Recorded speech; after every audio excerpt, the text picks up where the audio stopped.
You are now listening to the Theme Park Hipster Show, episode 10. Hey, what's up, Theme Park Hipsters? It's your host, NikkyJ, and I'm here to help you plan the best solo theme park vacation. Today's episode is brought to you by ThemeParkHipster.com. Theme Park Hipster is your complete source for solo theme park adventures. Theme Park Hipster shows the fun way to enjoy theme parks alone with the latest tips, reviews, news, personal stories, and more. Now let's get back to the show. Hey hipsters! Once again, it's your host NikkyJ, and I'm so excited to take you on this magical journey to Disney's Pandora, the world of Avatar.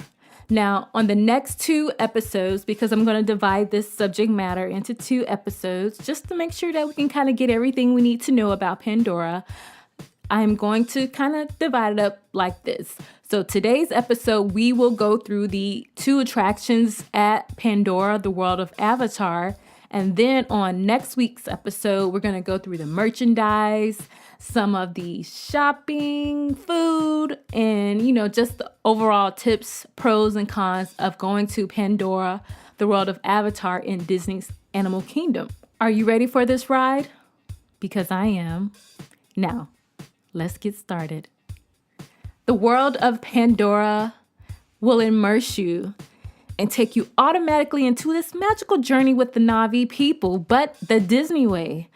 Pandora engulfed me as I walked through the gates, or should I say the majestic vegetation, as I leaned over and saw the glorious floating mountains in the air.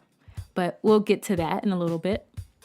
The majesty, the beauty, and the sounds of nature transported me to another place.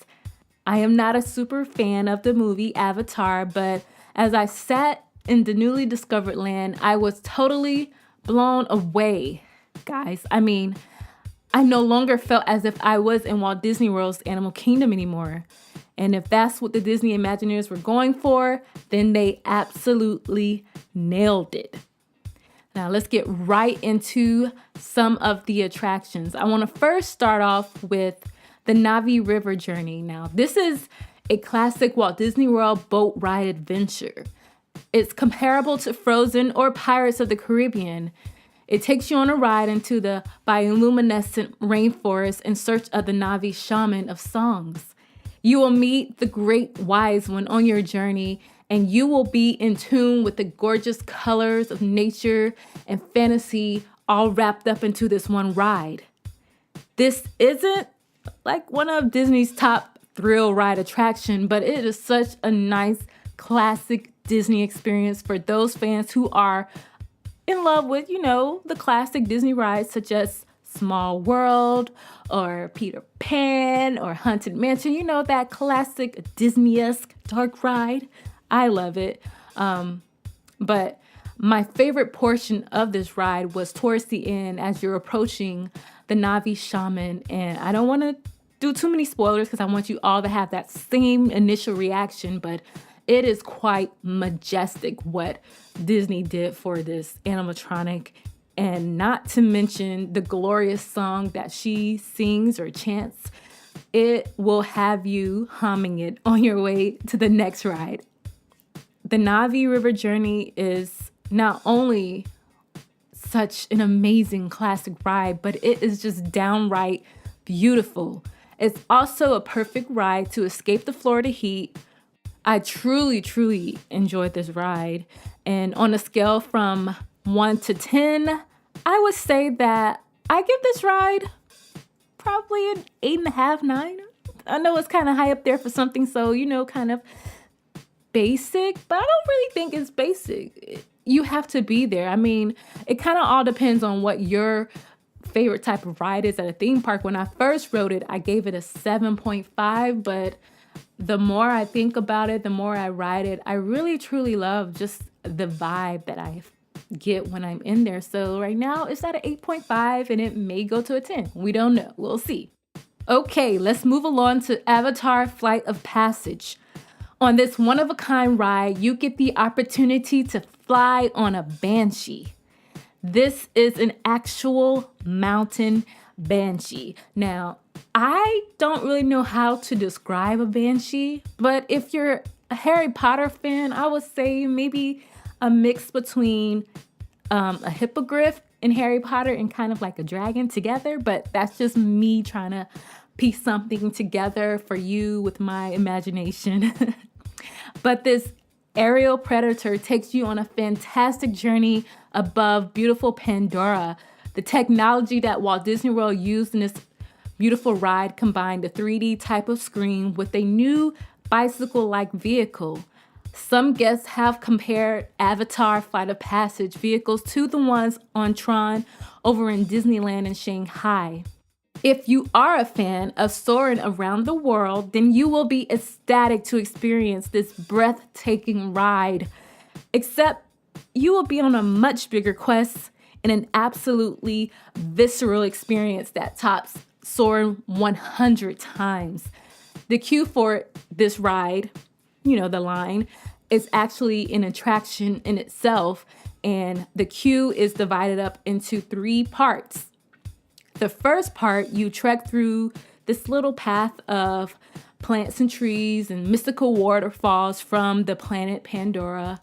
And you also kind of get your own aerial view of the Avatar-inspired land as you're kind of looking at everyone down at the bottom, looking at them discover in their own, looking at them discover the world of Avatar and their own reactions to it. The second part of the queue, you go through a beautiful bioluminescent forest, which leads you into a laboratory. The laboratory is where research of the Navi people and the moon Pandora takes place. The studies of Pandora are funded through the Pandora Conservation Initiative Program. And this is the backstory. So even though it sounds like I'm naming an actual company, this is all kind of like that backstory that Walt Disney World likes to give its guests. Now, in the lab, you will see various plants, organisms, and ecological findings. You will also be able to walk up and see a full-size avatar, which is absolutely stunning. I love this portion of the queue, and this was actually my favorite part of the queue, just to see the life-size avatar, and it is gigantic. Then you move on to part 3 of the queue, and this is the final aspect of the line where you are scanned for the avatar body, and then it goes right into, once you're scanned and you have the backstory of how you're gonna find your avatar, you're gonna connect with your banshee, then you hop on into that ride and you get to be a Navi person. You get to, well, kind of, you're an avatar, but you get to experience what the Navi people experience as they mount the beautiful, glorious banshee and they kind of connect with it. And I'm telling you guys, this ride is an absolute must-do of 2018. You must ride the Flight of Passage. If you are coming to Orlando on a solo vacation or a vacation with family, get those fast passes booked now, today.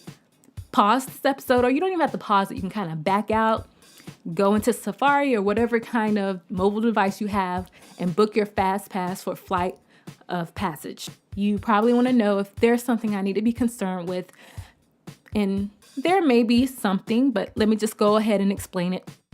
The only con with this ride is that if you are prone to motion sickness, then you want to reconsider. The motion sickness aspect is not as bad as the Simpson ride at Universal Studios Florida, but if you're super sensitive to motion-based rides, then you will definitely want to take precautions, whatever that is that you do to help yourself not get nauseous.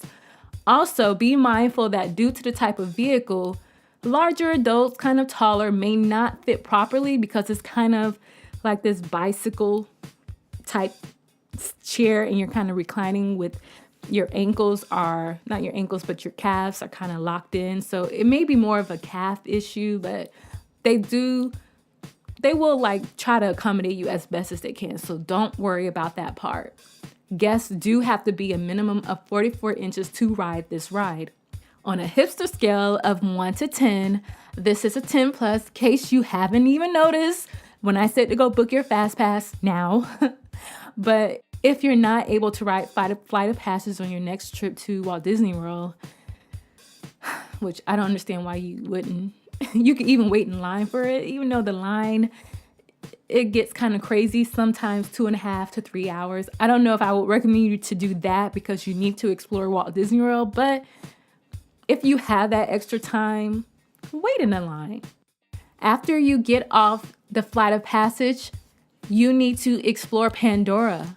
Hike up the mountains and check out all the glowing vegetation there because you're going to really truly feel transported into this fictional land.